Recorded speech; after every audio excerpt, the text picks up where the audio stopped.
Oke teman-teman, kita akan jawab pertanyaan dari Kak Efran ya, yaitu tips mengatasi sinusitis untuk penderita asam GERD anxiety.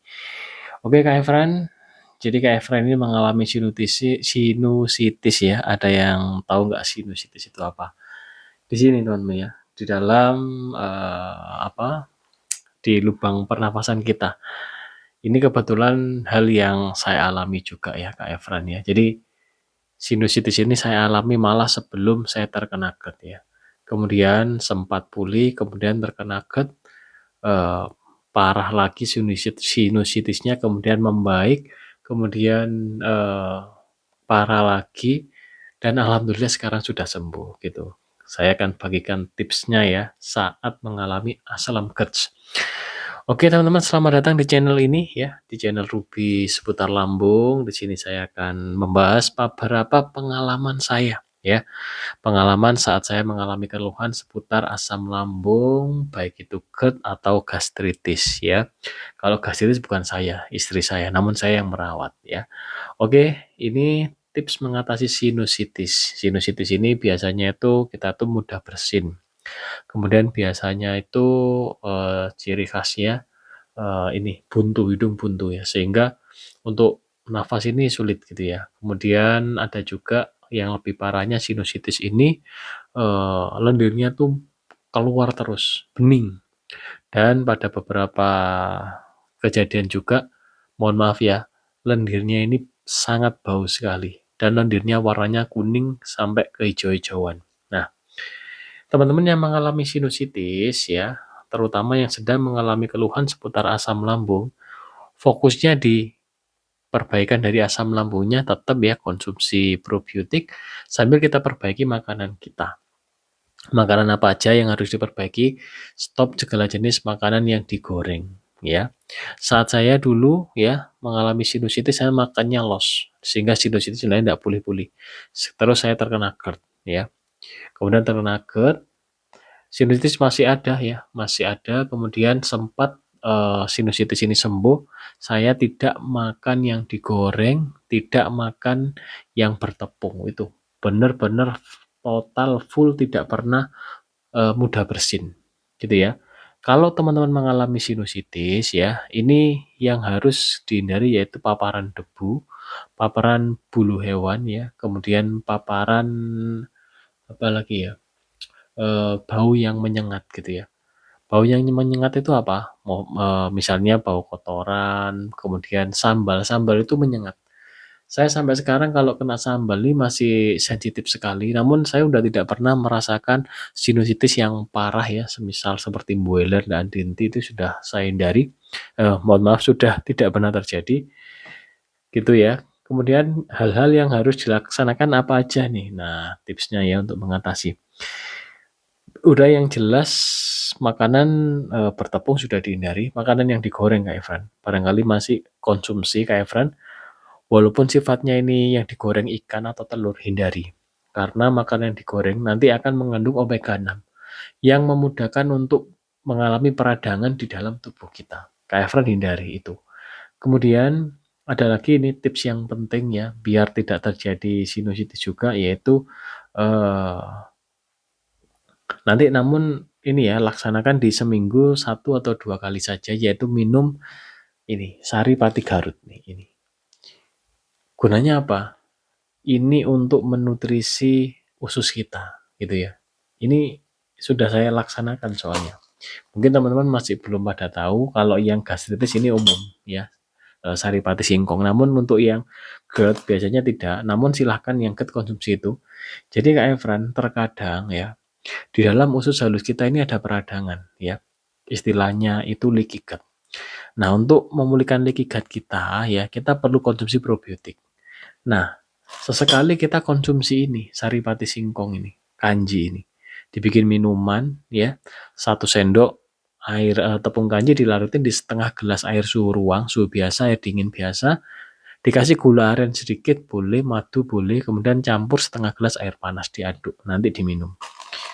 Gunanya apa? Saripati singkong ini mengandung ini istilahnya ini asam amino gitu ya. Bagus untuk di lambung kita gitu ya. Jadi silakan dinyatakan. Saya udah nyatakan dan alhamdulillah efeknya luar biasa. Namun Kak Efran, kalau Kak Efran, semisal asam GERD-nya ini masih belum pulih total ya, untuk mengatasi sinusitis ini mungkin agak kesulitan. Namun dengan menghindari makanan yang digoreng tadi, insya Allah ini akan menambah ini ya, imun kita meningkat sehingga tidak terlalu mudah terjadi peradangan. Sehingga nanti bisa membuat enak lah ya. Kemudian Kak Efran, hindari debu ya setiap pagi. Kalau saya sekarang setiap pagi itu udah tidak pernah bersin, namun ada sedikit lendir yang keluar. Istilahnya pembersihan aja, namun tidak banyak. Sehingga sudah sangat jauh banget dari dulu. Jadi istilahnya saya istilahkan ya udah sembuh lah ya seperti itu. Saya cerita sedikit ya. Saya pernah punya pengalaman yang mungkin bisa dijadikan referensi.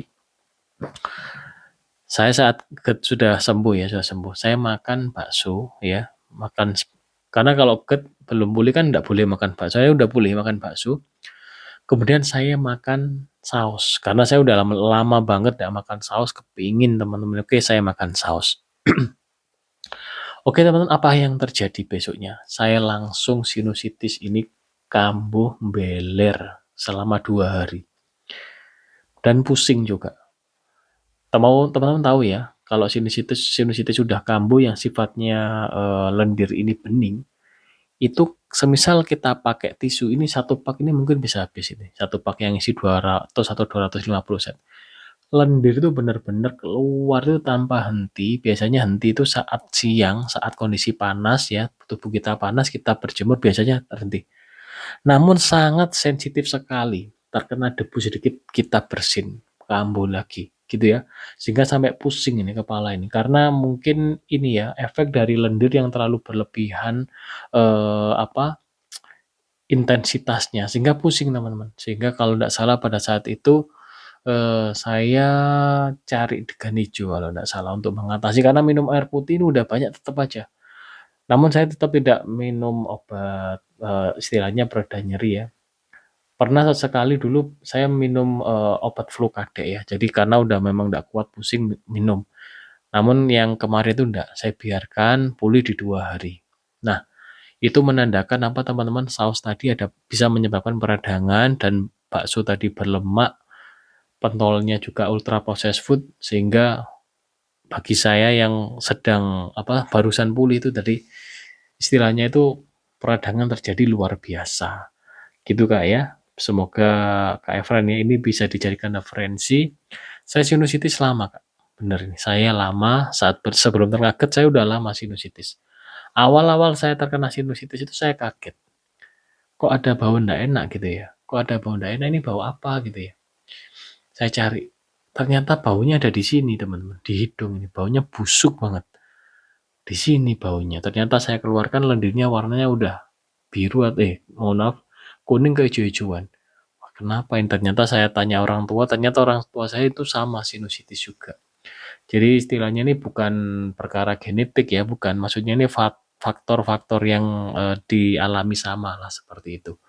Dan alhamdulillah sekarang dengan menerapkan pola makan yang istilahnya ini kita udah minim banget ya makan yang bertepung ya, dan gorengan ini makanan ikan digoreng, pokoknya sifatnya goreng udah berusaha saya minimkan juga, dan saya udah konsumsi ini seminggu sekali lah ya, dan alhamdulillah efeknya luar biasa. Kayak friend silakan dicoba untuk konsumsi ini, barangkali bermanfaat ya. Jadi sinusitis itu adalah peradangan loh teman-teman ya, peradangan dalam tubuh kita sehingga terjadi istilahnya ini flu yang menaun istilahnya. Menaun bener teman-teman, menaun ini. Ini bukan flu yang kita capek kemudian flu sebentar sembuh, tidak. Sinusitis itu adalah flu yang menaun. Saya sampai beli sepet ya untuk cuci hidung itu ya. Itu tidak berefek teman-teman. Saya dulu pernah sampai live ya. Karena saya begitu bersinnya ini istilahnya ini benar-benar mengganggu pagi, sampai ada yang komen, "Kak kalau flu stop aja live-nya," gitu ya. Karena sampai benar-benar mengganggu teman-teman, seperti itu. Setiap pagi loh seperti itu ya. Dan itu berlangsung kurang lebih saya dulu masih, ngantor di tahun 2000, 2018-an. Baru sembuh di 2025 setelah poligraf juga. Setelah saya juga rutin konsumsi probiotik, oh ini cuka nanas, mohon maaf. Cuka apel, saya pakai cuka apel. Cuka nanas kurang asam kalau menurut saya. Namun ini saya jadikan selingan Kak Efran. Sekali saya minum cuka nanas. Namun kalau saya cocok cuka apel tetap. Ini keasamannya luar biasa. Nah, dengan kita menjaga metabolisme kita, pencernaan kita ya. Alhamdulillah Kak Efran. Ini sinusitis ini entah hilang kemana ya. Jadi setiap pagi itu saya cuma keluar lendir. Karena debu itu biasa, yang biasanya saya nyapu harus pakai masker. Sekarang saya jarang sekali sudah pakai masker. Gitu Kak Efran ya. Barangkali bisa ditangkap ya pesan dari video ini. Kalau misalnya kurang begitu paham silakan komen, nanti saya akan berusaha menjelaskan lagi. Intinya itu ya, intinya itu sinusitis itu adalah peradangan. Dari apa peradangannya? Kondisi tubuh kita, terutama dari makanan. Dan kita tidak ada sifatnya untuk apa ya, membenahi dari peradangan itu. Karena untuk membenahi peradangan, kalau kita mengandalkan, saya dulu jujur saya mengandalkan ini Kak Efran, degan hijau. Sedangkan degan hijau itu belum, untuk beberapa kasus oke ya, sungguh luar biasa. Namun untuk yang sifatnya peradangan ini masih kurang begitu ampuh ya, karena mungkin bidangnya bukan ini. Nah, sehingga saya ini yang saya istilahnya menurut saya sungguh luar biasa ini, khasiat dari cuka apel kombinasikan dengan probiotik lain, semisal probiotik cair, kombinasikan juga dengan probiotik lain. Kalau saya juga pakai tapi singkong gitu ya. Kemudian saya juga pakai propolis ya. Kemudian saya juga pakai madu. Nah, beberapa vitamin ini, vitamin alami semua Kak Efran. Ini vitamin alami semua dari saripati alam semua. Singkong juga saripati alam. Saripati singkong, saripati alam. Singkong di tape juga saripati alam. Sungguh luar biasa sekali ya saripati alam ini.